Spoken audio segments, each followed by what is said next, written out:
Je suis dans une énergie de la magicienne qui est très très présente en ce moment, certainement parce que les énergies sont très très hautes en ce moment et quand on surfe en fait sur les énergies montantes, ça rebooste, ça active justement le pouvoir créatif, le pouvoir créateur en soi, le feu créateur en soi et je me sens vraiment pleine de cette énergie.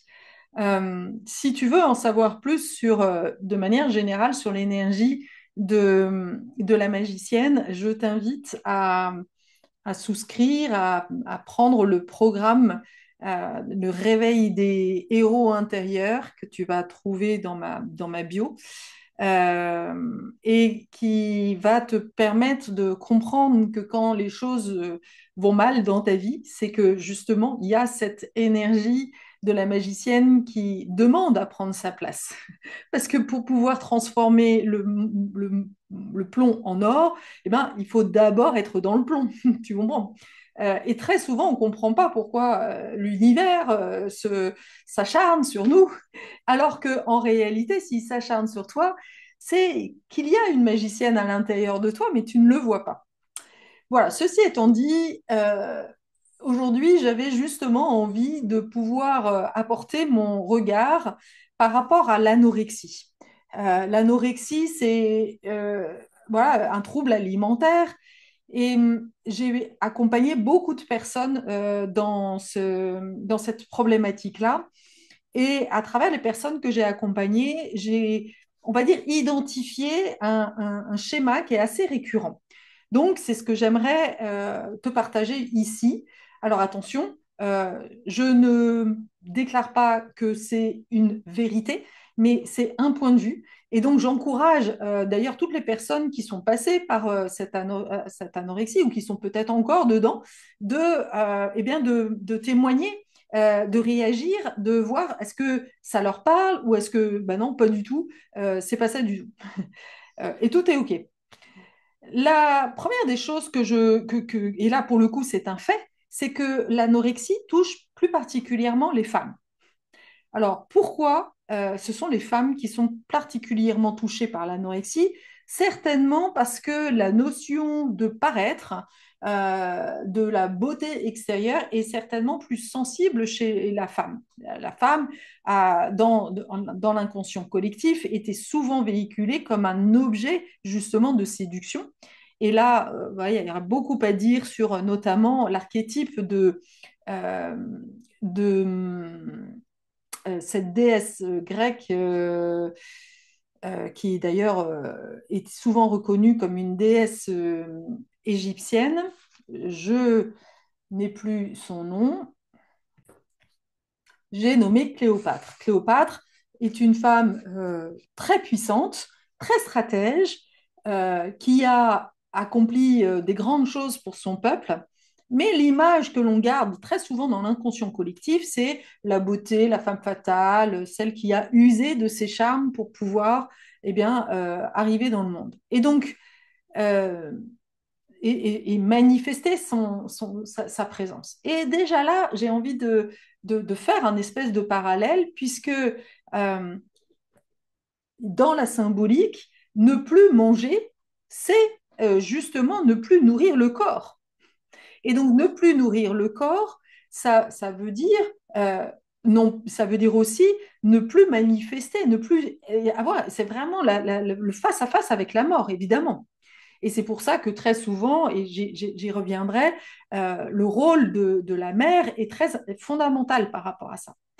Euh, Parce que la femme qui justement ne nourrit plus son corps est en train de, quelque part, dans l'invisible, est en train de donner un cri euh, de, un cri sourd en fait de je ne me sens pas exister. C'est pour moi le symbole, l'appel, le cri derrière en fait l'anorexie, c'est vraiment cette sensation de ne pas exister. Et on va comprendre en fait pourquoi la fille ne se sent pas exister. Et c'est pour ça que elle se situe très souvent au moment de l'adolescence. Moi, les personnes que j'ai accompagnées, alors c'est assez large. Il y a eu des jeunes filles vraiment au début de l'adolescence jusqu'à justement la puberté. C'est à peu près à cette époque-là que souvent les problématiques d'anorexie surgissent. Pourquoi? Parce que l'adolescence, c'est une période où justement il y a une énergie comme descendante. Et là, on va arriver dans une période, on est dans l'hiver, et donc l'hiver plus l'adolescence, plus un environnement qui est mortifère, va faire que pour la femme, pour la jeune fille qui est là, eh bien, de se reconnecter à la vie va être compliqué. Et à la fois, c'est parce que justement, il y a cette descente dans cette mort que au bout d'un moment, il y a quelque chose d'autre qui va émerger. Mais c'est un appel, en fait. C'est vraiment, c'est un peu comme un cancer. Le cancer, c'est est-ce que tu veux vivre ou est-ce que tu veux mourir? Et donc, il y a vraiment un signal d'alarme très, très fort des personnes qui sont anorexiques pour dire je ne sais pas à quoi me rattacher dans la vie, à raccrocher dans la vie pour exister. Je n'ai plus le goût de la vie. Voilà vraiment pour moi le symbole en fait de l'anorexie, c'est je ne me sens plus avoir le goût de la vie. Et donc, bah, plus que je n'ai plus le goût de la vie, bah, je ne me nourris plus. Et la nourriture, c'est aussi du sensoriel, c'est du, c'est du goûter. Hein. Euh, et euh, qu'est-ce qui fait que l'enfant n'a plus le goût de vivre? Eh bien, très souvent, la première des raisons, c'est l'environnement familial. C'est parce que justement, il y a d'un côté, très souvent, ça c'est vraiment quelque chose que j'ai constaté, une mère qui est surinvestie dans son rôle de mère et donc quelque part énergétiquement qui empêche en fait l'enfant de prendre son envol. Une mère qui est surinvestie dans son rôle de mère, bah, ne veut pas voir, a peur en fait. Et c'est une peur très viscérale dont elle n'a souvent pas conscience, a peur en fait de voir sa fille partir parce que sa seule raison de vivre en fait c'est sa fille. Et donc là, on a le côté, là aussi, hein, dans l'archétype excessif du caregiver qui est ouais, la menthe religieuse qui, pensant bien faire, hein, pensant apporter beaucoup d'amour à sa fille, en fait, l'éclipse totalement, l'empêche totalement en fait d'exprimer sa réalité et sa vérité, ce qui demande à émerger. Il faut voir en fait l'adolescente comme une plante qui est en train de vouloir éclore. Et si la mère est surinvestie, eh bien, c'est comme si la fleur n'avait pas l'énergie nécessaire, la liberté nécessaire pour éclore telle qu'elle veut être. La mère, a, quelque part, cherche à garder le contrôle et se nourrit à travers sa fille.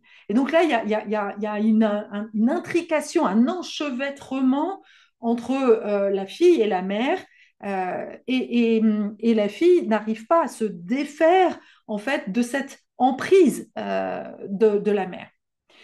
Ce qui ne facilite pas la diffusion justement de la mère et de la fille, c'est souvent le rôle du père qui n'est pas suffisamment présent. Le père, lui, normalement, il est là pour permettre justement, il a ce rôle de d'aider la fille à faire son Oedipe. Et c'est à travers l'Oedipe, donc il y a une attraction de la fille vers son père, ça c'est normal, hein, ça fait partie du processus. C'est une énergie vitale qui, ah oui, oui, papa, tu es le roi, je te mets sur un piédestal. Et à ce moment-là, en fait, le père doit dire à sa fille, et c'est aussi une étape très compliquée pour le père, parce que le père doit arrêter de voir sa petite fille comme voilà sa fille comme une petite fille, mais doit lui aussi accepter que sa fille est en train de vouloir grandir et doit l'encourager même. Et il est là justement lui comme facilitateur pour aider la fille justement à se défaire de la mère pour aller exprimer cette énergie de vie qui se matérialise dans cette énergie sexuelle, hein, on va pas se mentir, comme cette attraction. Et donc le père, symboliquement, doit dire à sa fille, ben non, en fait, cette énergie sexuelle, ce n'est pas envers moi que tu dois la mettre, mais c'est au service de la vie. Donc, je vais te montrer et je vais t'accompagner, je vais être un guide pour faire de tes rêves une réalité. Et donc, c'est ça le rôle du père, d'encourager, d'autoriser en fait les rêves de la jeune adolescente. Par exemple, voilà, je voulais, moi, par exemple, partir à l'étranger. Eh bien, le père doit quelque part permettre à ce que sa fille puisse réaliser ses rêves. Et comme ça, en prenant son autonomie, hein, en s'émancipant, eh bien, la fille progressivement va rencontrer de nouvelles personnes, va trouver de nouveaux référentiels. Et le rôle du père peut être aussi de soutenir sa femme dans ce qu'elle est en train de vivre, en fait, et d'accompagner, d'aider aussi sa femme à pouvoir peut-être faire un suivi psychologique pour l'aider à se détacher. Mais très souvent, malheureusement, le père, lui, est plutôt dans un rôle de laisser faire, je n'ose pas, je ne suis pas dans le conflit, je ne veux pas m'en mêler, hein, et donc ne prend pas sa place. Et donc la fille se retrouve coincée, en fait. Ses, elle n'a pas ses tuteurs, en fait. Les parents ne jouent pas le rôle de tuteur au sens de la tomate, tu vois, qui s'élève, quoi. Et donc, c'est pour ça qu'il y a d'un côté autoriser cette vie qui est là. Il y a forcément une petite flamme hein, qui est là, d'activer cette vie et d'encourager, de permettre à l'enfant de vivre sa vie sans se sentir coupable, parce que derrière, en fait, l'emprise de la mère, très souvent, eh bien, l'enfant se sent coupable justement d'abandonner sa mère. Et c'est là l'enchevêtrement, c'est là où ça vient créer un problème. Alors, moi, ce que j'ai pu voir justement, c'est que en étant ce soutien, en étant vraiment à l'écoute, la jeune anorexique, elle a besoin d'être entendue justement dans ce qui se passe en elle. Elle a besoin d'être entendue dans à la fois ses questionnements. Très souvent, il y a, voilà, ce père absent et cette difficulté à voir les choses. Donc, elle a besoin de vérité. Un des grands besoins en fait de la personne anorexique, c'est de l'aider justement à lâcher, à faire le deuil en fait de ses parents.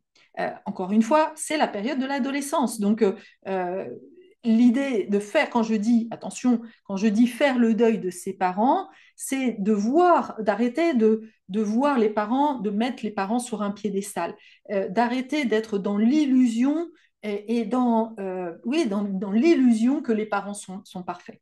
C'est de tuer, entre guillemets, symboliquement, bien évidemment, les parents. Les parents ne sont pas parfaits. Et c'est parce que c'est quand on arrive à voir les parents dans son imperfection que du coup, on s'autorise, nous, à faire mieux. Qu'on est là, ça nous donne un plancher, en fait.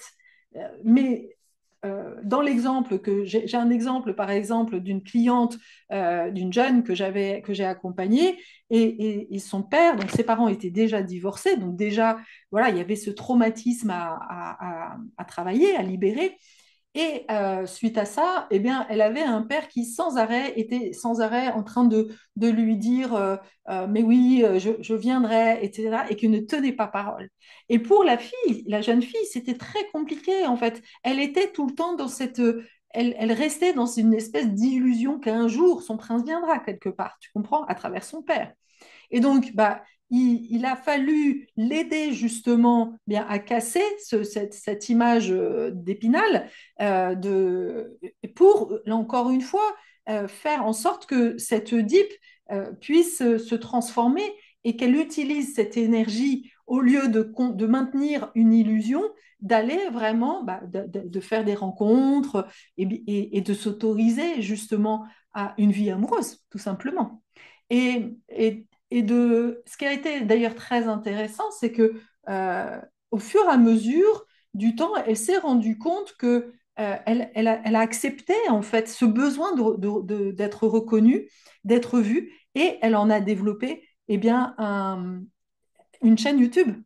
Et elle a pu partager en fait sa vie d'anorexique. Et ça lui a donné vraiment parce qu'elle a créé, du coup, elle a vu que elle était inspirante, qu'elle a attiré à elle d'autres personnes qui étaient comme elle. Et donc, alors qu'à l'école, elle se sentait à part, elle se sentait, voilà, plutôt jugée, plutôt, ouais, jugée et exclue. euh, à travers sa chaîne, elle a pu justement eh bien, nourrir ce besoin de reconnaissance. Parce qu'il y a un très profond, l'adolescente a besoin d'être vue comme dans sa différence. Et c'est ça le besoin fondamental, en fait. C'est le premier besoin de cet enfant qui est en train de s'éclore, c'est d'être vu comme être unique. Mais la mère étant encore une fois surinvestie, n'est pas capable de voir, ne veut pas voir son enfant grandir. Le père ne la voit pas parce qu'il est certainement, souvent dans son côté égotique et lui-même perdu. Donc, il faut une tierce personne qui fasse ce rôle. Ça peut être aussi des amis. Si tu as une personne, si tu es l'ami d'une personne anorexique, eh bien, voilà, d'être là pour elle, d'être à l'écoute de ce qu'elle vit, c'est déjà super précieux.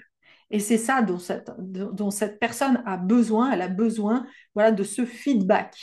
Euh, L'anorexie, comme d'ailleurs la plupart des troubles alimentaires, il y a vraiment, c'est soit, voilà, j'ai à la fois, même si c'est dans le côté obésité, c'est pareil. Il y a d'ailleurs dans l'obésité cette problématique de je prends beaucoup de place et à la fois je ne veux pas prendre ma place.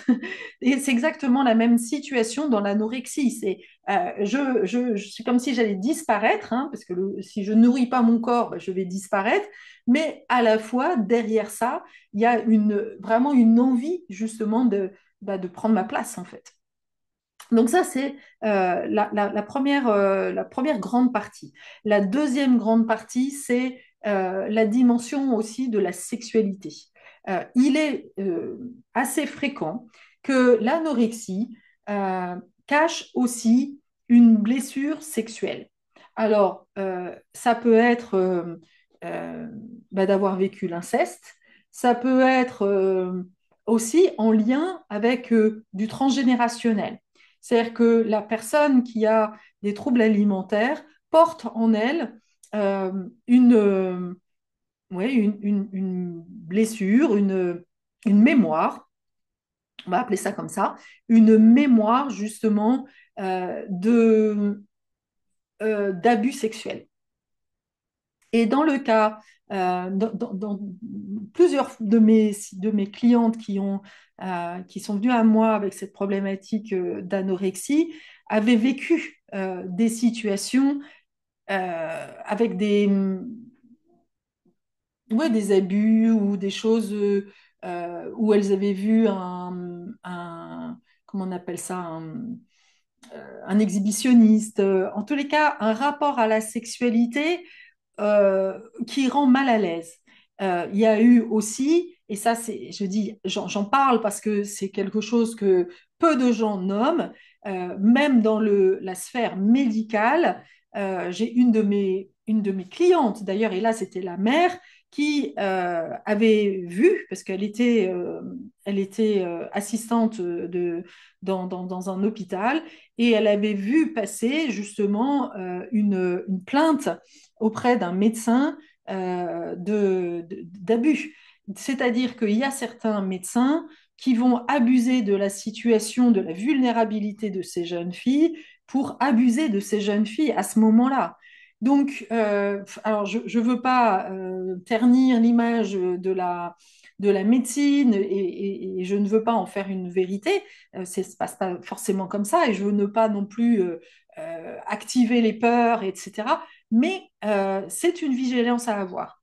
C'est vraiment une vigilance à avoir. Et donc, c'est un dialogue aussi à avoir avec son ado de, OK, est-ce qu'il s'est passé quelque chose? Est-ce que un abus, ça peut être juste des regards aussi, hein, c'est pas forcément des actes, ça peut être, voilà, donc quel rapport l'enfant a avec son corps. Euh, et encore une fois, très souvent, ça vient du transgénérationnel. C'est l'enfant qui vit une anorexie et souvent une guérisseuse à l'intérieur qui doit passer par cette étape-là pour ensuite pouvoir accompagner les autres. Hein, ou peut-être faire une communauté autour de ça, enfin, peu importe la façon dont elle va avoir à prendre sa place.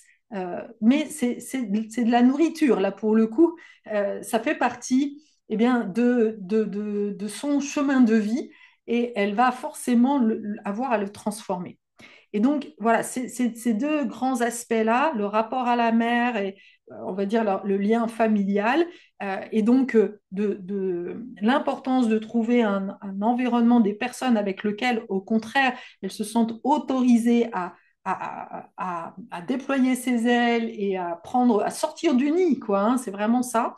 Mais sortir du nid quand tu as les parents qui sont accrochés, et très souvent aussi, j'ai oublié de le noter, mais très souvent, justement, il y a une non-vie aussi des parents. C'est-à-dire que quand l'enfant a du mal à, à ouvrir ses ailes parce que la mère, justement, n'est pas dans la vie et ne lui montre pas un exemple de qu'est-ce que la vie. Donc, dans ces cas-là, c'est important de nourrir l'ado par justement des représentations. Et c'est pour ça que souvent les ados vont aller sur les réseaux, parce que là, ils vont chercher quelque part des énergies qui les remettent dans la vie. Et ça, il y a besoin à ce moment-là de collectif, il y a besoin de partage, il y a besoin de remettre de la parole. Voilà les outils qui vont aider en fait une anorexique à s'en sortir. Voilà. Donc pour résumer, qu'est-ce que l'on peut faire quand on a une enfant qui est anorexique? Bon, déjà, euh, la première des choses, c'est de prendre conscience de la relation qui n'est pas forcément aidante pour l'enfant. S'il y a trop de peur, un parent qui a peur pour l'enfant, bah, ne va pas l'aider à en sortir. Ça, c'est la première des choses. Donc, en tant que parent, tu as pour responsabilité eh bien, de travailler sur ta propre peur. Voilà. D'où elle vient, en fait.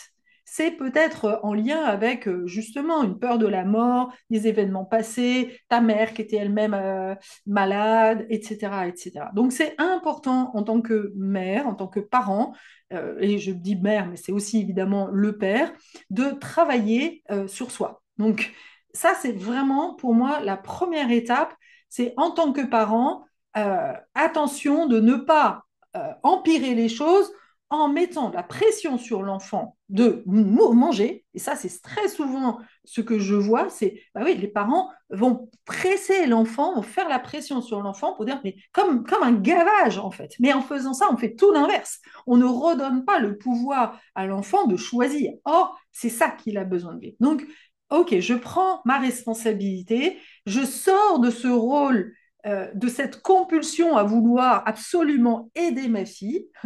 Et ça, c'est très compliqué.